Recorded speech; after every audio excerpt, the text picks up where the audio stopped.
Hello and welcome to episode 23 of CJI Unpacked. I'm Jackie Durkin, Chief Inspector of Criminal Justice in Northern Ireland, and today we're going to talk about child criminal exploitation. I'm going to ask each of my guests to introduce themselves. Helen, can we start with you? Hi, I'm Helen McKenzie and I'm the Director of Operations for the Safeguarding Board for Northern Ireland.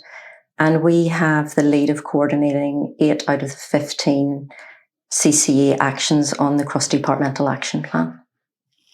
Hello, I'm Jordan Piper, Detective Superintendent in Public Protection Branch in the PSNI, and I am the Child Safeguarding Lead. Maureen Aaron, I'm an Inspector with Criminal Justice Inspection Northern Ireland, and I led this piece of work in looking at the criminal justice response to child criminal exploitation.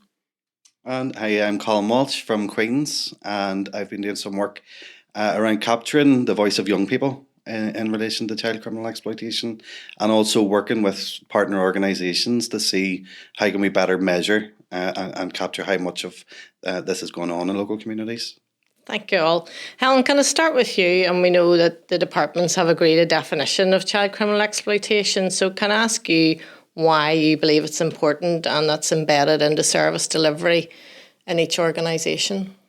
Well, just to say, in terms of how we got to the point of having the definition, there were the departments, but there were a significant number of statutory and voluntary agencies that were included in that. And most importantly, the work that Colm led on in terms of the voice of children and young people as part of that. So it was really important that we came together with a consistent, standardised set of words, form of words that we all knew what we were talking about, because sometimes language is so important and people can assume that they know what is being said, but it's really important when we're getting down to standardisation and consistency for training, policy development, and also where does it sit within legislation? So, particularly when you're talking within, say, justice agencies, what does that look like with comparable or associated legislation? But it was also really important for us to get across the point that as a system, when we were looking at children who were being exploited or at risk of exploitation in order to support them, that it was really clear that they are children first, not perpetrators, and that consent, a child may appear to be going along with something and think that this is great for a myriad of reasons that we all understand. But it was really, really important for us that we were getting across that a child cannot consent to being exploited. And there's so many other factors for that. So it was important for us to get that, but also to place this within, this is child abuse. And by having that definition and where we will go to now to put it into Cooperate and to Safeguard is to be very clear that this is child abuse. This is about vulnerability and harm and what children are exposed to. And that the only way that we can help and support children is by having a multi-agency, multidisciplinary approach to that. So we all have to have the same understanding. So it was complicated and time consuming. But I think from the Safeguarding Board perspective, the fact that the young people said, this is okay, this is right, this has got the component parts in it. It talks about, the aspect that this can be enabled online. We have to be where children are. Yeah. And it's really important. So we know, any cross-departmental working at times can be complex. So in terms of SBNI's role in working with the departments, how does that work for SBNI? Okay, so we are sponsored by the Department of Health. And then we are a partnership. The Safeguarding Board is actually a partnership of 21 member agencies. So we have statutory, voluntary, and then we've some lay members as well.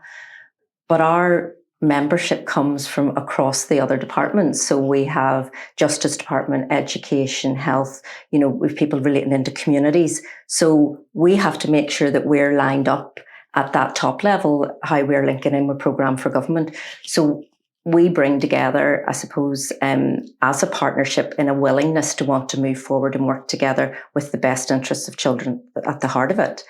And that means that we're making sure that how we're doing that the obligations of the departments down through their arm's length bodies, we're all aware of that, because where there is a lack of knowledge as to why somebody does or doesn't do something in their organisation, that can cause tensions or stressors in the system.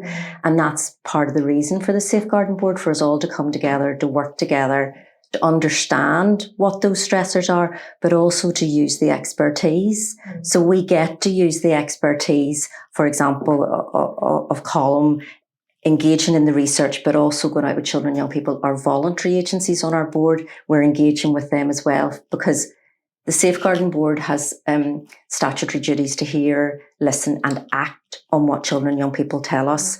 And how we do it is through those 21 member agencies and our partners. So Maureen, as lead inspector, one of the strategic recommendations was around the Department of Justice and all the criminal justice organisations who were involved in child criminal exploitation, making sure that everybody in criminal justice terms knew what was going on. Can you tell us a bit more about what you found and why that it was important to have that recommendation? It was important because when we did the field work, which was earlier last year, I suppose the definition had recently been introduced the September beforehand. And whilst amongst, people who were involved in developing the response to CCE, that was well known.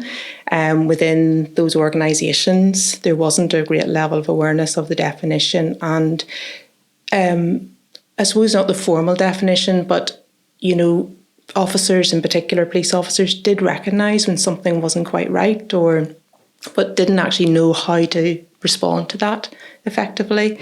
And from a departmental and organisational point of view, what we didn't see was evidence of, what is the baseline here? So what is the nature and scale of child criminal exploitation in Northern Ireland? How do we respond to that? What is our baseline? And then what do we want to achieve? And we didn't feel that the department had a grip on that. But there's also an onus kind of at an organisational level for organisations to understand where they are and what they're doing and what they're trying to achieve. And then for that, as a justice system, to see how they interact. And then for the department to be able to inform and influence and contribute to those cross-departmental discussions from an informed basis, I think was important. So that's really what that strategic recommendation is driving at. And I suppose it's across the justice system to be able to understand what is the sum of all of the parts, because it can be an organisation can do a really great piece of work with a group of young people or children, but actually if their experience at the next stage of the journey is not good, then you'd hope that would you would hope that would inform discussions across departments then of what was going on in justice, so it would help inform those other conversations. Exactly. And that So I just think, because I think it is really important that we have this discussion now because of the timeline. Mm-hmm. There's something about you have a definition, so what? Mm-hmm. Because you could have a definition, and we did angst over this. Should we get it into cooperate into Safeguard earlier? Should we get it out within our organisations? But again, it was what do we do then? So we tell people this is it, but do we have the structures in place for pathways for referral? Do we have the services in place? Do we know what those services need to be? Do we know, again, what our demand is? So we were sort of in that, where are we on the dependency map?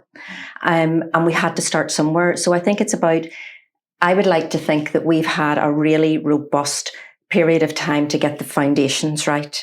And some of those things that, we can discuss here. But it's then about, I think we're more into a space then where we can sprint from here. But we had to get those things really strong, because there is no point saying, oh, I recognise that. And then you go, yeah, and who do I call? It was, it's a bit of a Ghostbusters moment. Who are you going to call? Well, actually, there's nobody to call because it's sitting there nice in a document. So we had to do that incrementally. And yes, it would have been great if it had been done more quickly. But again, in order to influence and about resources and money, we have to be able to evidence where that needs to go and where we follow understanding of risk, where we get resource. Mm-hmm. So I think that's probably the space that we're moving into now with the evidence that we have. I also think there's something about the sequence, and I think that there is something of a frustration, and that comes across in the report that why didn't we just get the responses, but I also think there's a tendency to jump to responses that isn't always that helpful, and it's not always that healthy, and it doesn't actually always give us the outcomes that we're looking for. I think there was a benefit of frustrating the system and frustrating professionals to hold back on the response until we actually knew what we were talking about. And I think you're right, Helen, in terms of getting the scaffolding right. There was a lot of time and effort and conversations went on. What are we actually talking about? And that sounds like a really simple question, but it's really fundamental to everything else that you build on top of it. And whenever I was reflecting on the report and around I guess some of those frustrations of, well, why have we not moved quicker than maybe it's perceived we could have? And there's something that resonated with me in relation to CCE. I think we assume, I think you used that word, Helen, we assumed that we know what's going on and why it's happening, who's most affected, and what we do about it. But actually, when you start to break things down, we use the same language, but we could mean different things. And so there was I think it was quite healthy in frustrating systems and professionals just to hold back and to work through that process to make sure we knew what we were actually talking about and actually build some evidence, which we didn't have. So you've done a lot of research, Colm, and trying to find out exactly what is the scale of the issue, what is the profile. And I mean, for those of us who've been working in the justice system a long time, so it's one of those things where people would talk about, oh yeah, that goes on, but nobody actually knows to what extent. So can you talk a bit about what you found and what is, from your perspective, how much of a problem is it in our community? I think what we've found, and this is really from the voice of children and young people, I guess the headline is that not all communities are affected. And within the communities that are affected, not all children and young people are affected. But even for those who are affected by this, there's a spectrum, I think, of intensity. So a lot of young people could be caught up in this form of exploitation very dynamically, and it could be very short term. They may not realise that they've become victims of this form of exploitation, and then they go back and get on with their life. They go home, they go to school, they continue with whatever whatever it is they were doing. There's other young people who are much more acutely caught up in cycles, I think, of harm, who are also harmed in a range of other ways. So I think we can say much more clearly how it affects children and young people and the types of exploitation that they experience. I think we're still trying to understand the scale of it. So where are we most likely to see these young people appear in terms of our systems? Why do they appear? And what are their needs whenever they engage with services? So we know in the Republic of Ireland about 78% of young people who come to the attention of the guards in the south there are likely to be victims of CCE. So that's about right. That actually feels about right. I suppose some of the sense of urgency for me was, well, you know, your childhood goes very quickly, and we know the issues that some teenagers are facing in their community. It flies by, and yet we know from this inspection and from the Child Sexual Exploitation Inspection Follow-up Review, when those children transition into adult services, there's a real gap there. They do tip into, all of a sudden they're not a child anymore, but they're expected to behave differently or not be able to access services that they were able to access yesterday. That certainly was one of the things we found. Yeah, and definitely that was something that was highlighted in the CSE follow-up review in terms of, you know, an increasing number of young people once they transitioned and turned 18, then were served with cons, and how are we dealing with that problem across the system. I do want to bring Jordan in now. Jordan, obviously, you know, there's number of recommendations in the report directed to police. I'm really keen to hear from you about some of the things we found at the time of the inspection evidence gathering and since the report was drafted. I mean, how are things now in terms of public protection branch? Well, first of all, just to say that we acknowledge the report, we welcome the recommendations. We're a learning organisation and we're always looking to continuously improve, and the recommendations are helpful with that. I do think if you came and repeated the exercise today, you would see a very different picture, and the recommendations around sort of governance structure.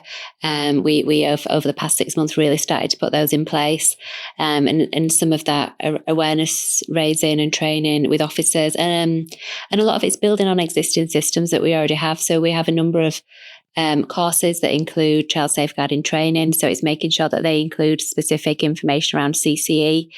We have a number of partnership exercises that we run as part of the training, and some of those already talk about CSE. So it's a natural extension to talk about CCE as well.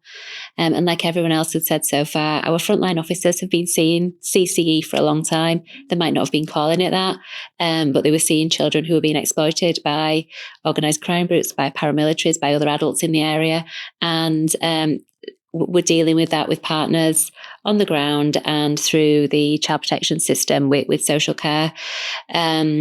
So in some ways, it's quite easy for us to start to build on those systems and recognise for what it is, and trying to change our interpretation and looking into something a little bit deeper. So, for example, if a child's arrested for possession with intent to supply a controlled drug, so the drug dealing, that child hasn't set about that drug dealing on their own. There's an adult involved somewhere. So instead of just dealing with and prosecuting that child, which is very simple and straightforward, is looking at how did the child end up with those drugs, and what can we do to focus an investigation onto those people who've exploited that child, and make sure we're looking at the child as a victim and not seeking to immediately criminalise young people.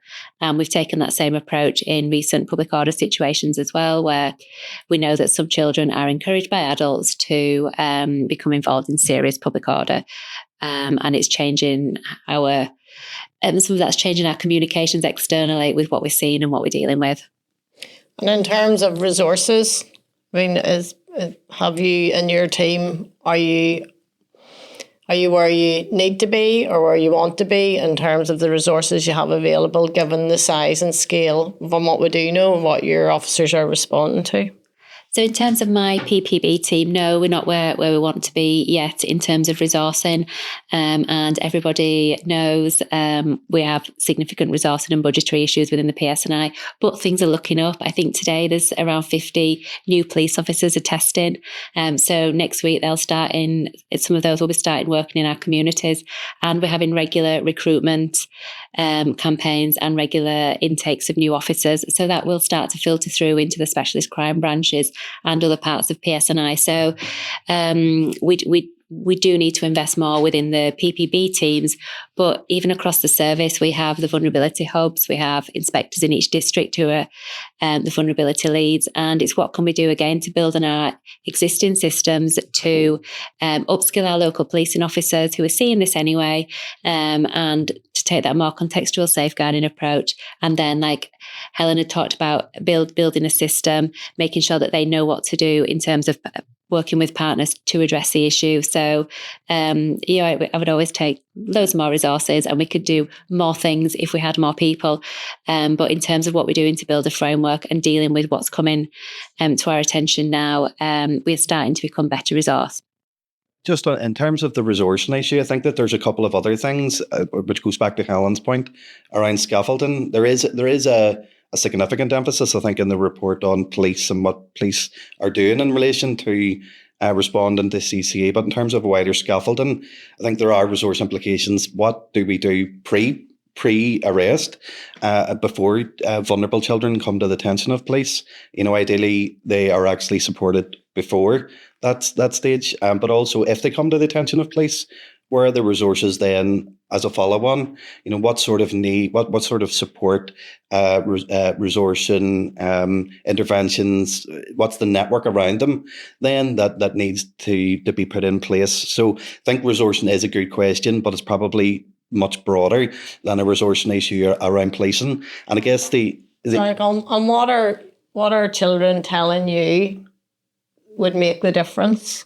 would help? There's two key things that are based on the research so far. One is that we need children to understand what this looks like, so that they recognise the context that they're living in that can induce this type of harm. That quite often they don't realise. And the second thing is they often talk about safe spaces, which does dovetail into some of the findings from CSE. You know, this idea of safe spaces come up over and over again. Now, what that looks like in context might be quite different, but we know that they need places where they feel safe, they feel supported, they have relationships with positive adults who they trust. And quite often the young people who are most vulnerable to victimisation and exploitation have been excluded. They're excluded from homes, they're excluded from schools, they're excluded from their communities, which makes them significantly more vulnerable than other young people who aren't as excluded. So safe spaces, and also that they recognise this type of victimisation. But in the absence of resources, going back to that point, I think that where research and academia can also help is that before you get the big blank check, and I'm sure a lot of services would love additional resources to put in place, we are testing new methods of trying to see, based on what we know, where are we likely to see the highest concentrations of CCE, and if we get that right, we might be able to deploy the limited resources we've got more effectively while we're waiting on these additional resources rolling in. Yeah, absolutely. I think that's an important point as well around the police's role, and so talking about the child who. The example I gave, the child who's been dealing drugs, that didn't happen overnight. And who is working with that child, or who knows that child, who may have seen the signs before the police become involved. And the ideal situation is that there are so many different interventions or opportunities to intervene that that child never comes to the police attention because there's some earlier diversion. And so schools are really important, youth workers, even family members who are seeing the signs and looking for opportunities to because it is difficult to the police when someone's committing a serious crime. We do have to consider that as well. So that if we can intervene early, and actually prevention is where we'd all rather be. Yeah, and I think that is true, and certainly political representatives and others that I would speak to, it's that expectation of, oh right, well that's a child who's committed an offence, and that's what they see, and a lot of the public would expect a criminal justice response to that. So even in terms of explaining what might else been going on in that child's life. Maureen, you were? No, I was just interested, Colm. I wonder if you say a bit more about the Twin Site North, because I think, the police service, when they submitted their response to the report, was very clear. There's a lot of work has been developed around your delivery model and readiness to actually adopt and roll out the work of SBNI, but that particular piece that is looking at kind of how, or can we map Greentown and extend that to Northern Ireland, I think that's quite interesting. It's actually fascinating, and the potential for it is huge. Ultimately what we're talking about is, can we use what we already have to box clever and reduce harm? And if we get it right, then ultimately we're changing young people's lives, and we're enhancing the safety in communities. So for people who maybe don't know, the Greentown was a novel approach of understanding what was going on in local communities that was applied in the Republic. And it's currently being led by REP at University of Limerick, who we have a partnership with as a wider North-South programme. So we have adapted their methodology that they have applied in multiple sites now in the Republic, and we're working with PSNI through Jordan to see if we can do something similar here. And I think certainly in terms of, it looks feasible, and it looks like it could do what we hope it will do. If it works, I guess what it should give us is a better way, a very cost-effective, quick way to use what police already know about what's going on in local communities, and really focus in on, okay, in this particular area, who is closest to the problem, who's peripheral to the problem, and if we know that, we can match who those people are and their roles in all of this, and in the exploitation with supports or with police intervention. So how easy or hard is it to get children to speak to you about their experiences in their abuse, Colm? I think if we started let's talk about your experience of criminal exploitation and abuse, it would be very hard. I think our starting point is, let's talk about what's going on in your community. Tell me, what's it like growing up here? Those are the kinds of questions. And inevitably, we see a contrast by children and young people who feel safer and children and young people whose lives are characterised by harm and violence. They tell us that naturally. We don't begin by exploring those things. And so even that, there's a method that I think, have developed. I think that's a real key point, because people always say we want to hear from children and young people. You don't just send out a survey. You just don't, come all in, sit down and let's divulge, what your life is like. When a lot of how a child survives is by being very aware of their circumstances, their family situation, so why would they trust you? Why? So I always think that whenever we do anything with children and young people, we have to add on another tranche of time, like we're doubling our time, but it is so worth the wait because it is so valuable as to what we're getting. And I think that, this idea of, we talk about the SPNI. The SPNI is the police. It is education authority. It is the trusts. It is probation. It is the voluntary agencies. We have to all be able to say how we can all come together. And it's taking that research, putting it into practice and saying we can evidence that this will work. So that is how the whole system has to come together to do this. We cannot do a policing response out of this. The harms that the vulnerable children are exposed to, as to why they then are exploited, is what we all need to understand and get in to prevent. This phrase of early intervention prevention, it should be prevention and then early intervention age and stage. I want to ask as well, for people that might not be so familiar, I want to ask about the national referral mechanism and how it is or isn't operating in Northern Ireland. Who wants to take that one? I feel like everyone's looking at me. That's because we are, Jordan. So the national referral mechanism is just an additional way to safeguard a child. So we're actually really exciting here in Northern Ireland at the moment. We're running a devolved decision-making pilot that started on the 1st of January this year, which means that instead of the decision-making being done by the single competent authority, it's done locally in Northern Ireland by a panel of safeguarding professionals, so police, social care, working together to review those referrals. So referral goes in. There's a number of different partner agencies that can refer: police, social care, Youth Work Alliance, and many others. And what's really important around when the decision is made around whether there is conclusive grounds to say that a child has been exploited, it can offer up a defence to a child who's arrested for a criminal offence, in that they can use the statutory defence under the Modern Slavery Act to say that they have been exploited, which is applicable to some criminal offences. So it's important for two ways. It opens up that opportunity for safeguarding and the potential use of a defence, which comes back to what we were talking about around not seeking to criminalise children, looking at the whole picture of what's happening to that child and making safeguarding the priority. So there was quite a lot of media coverage of how there'd never been a child who lived and was born in Northern Ireland been referred through to the NRM for criminal exploitation, but you will see that the figures have changed in relation to that, and we are seeing an increase. And I would anticipate that because the decisions are being made locally and because the agencies involved in working with children have become more aware of the NRM system, that we'll see those referrals increasing as well, and that means we're seeing increased opportunities to safeguard and hopefully better outcomes for children. That's really encouraging. So I want to finish by asking each of you, if we're going to be back around this table in a year, what would you want to see? Maureen, I'm going to start with you. I suppose from my perspective, it is really about understanding where we are at the minute and where we want to get to, and then a sustained focus on reaching that point, and being able to evidence, exactly what we're doing around how many children are being protected from harm and safeguarded, and looking at the disruption and pursuit of people who are exploiting children. Cool. I think for me, if there was one thing, it would be that we were saying our systems are better joined up.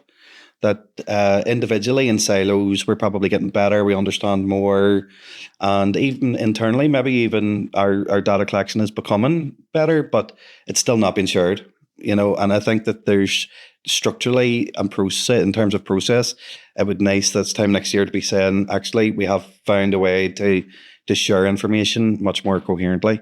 And that we're using a new screening tool that we're developing to identify where CC is. Yeah, that would be nice.